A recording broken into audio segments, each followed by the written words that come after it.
Hi, I'm Jerry James Stone, and in today's video, I'm going to show you how to make a delicious and easy, very simple strawberry quick jam. Let's get cooking. So the thing about quick jams, the thing that I like about quick jams is one, they're pectin-free. Not that that's a big deal, but some people don't want to use pectin, so hey, there you go. Also, the part that I personally love about it is you get to control how much sugar is actually put into the preserve. Typical jams or jellies have a lot of sugar, but with a quick jam, because you're just gonna make it and store it in the fridge for a couple weeks, you don't need to have as much sugar in there. It doesn't have to be as preserved as a typical conventional jam. And you just get to control the flavors and make it just the way that you like it. So it's a lot of fun. So let's get started. So I'm starting out with some chopped up strawberries. Okay, so we've added in our sugar. I like to start with a low heat because the sugar will actually, like through osmosis, start pulling the moisture out of the strawberries. And then you can kind of slowly increase that heat up to a medium high. I add in some lemon juice. This just brings a nice acidity to the jam. Pinch of salt.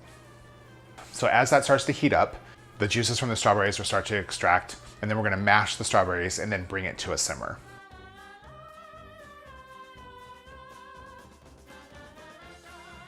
Okay, so the syrup, which is the juice from the strawberry and the sugar, is starting to simmer. So I'm just gonna mix those in a little bit more and let it cook just a little bit before I use a potato masher to mash it all down, because it'll just be easier once that fruit is cooked.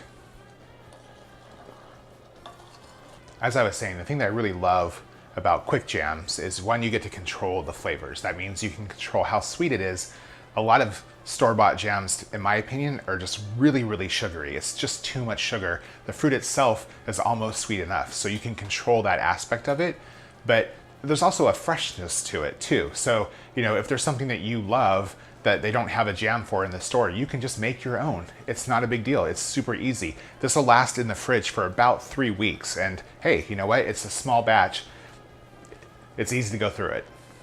We're beginning to cook down there, so I'm just gonna stir a little bit more, kind of get the ones on top down below and mix it all up, and then we're gonna mash it. The monster mash. I'll share one of my favorite strawberry jam recipes while we're waiting for this. I love a nice slice of brioche bread just toasted with a thin layer of fresh ricotta cheese spread over the top, and then strawberry jam just over that. Trust me, try that and you will be in absolute heaven.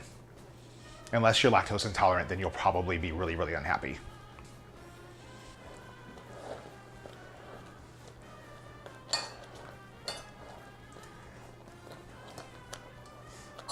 So I'm gonna show you how to test the jam.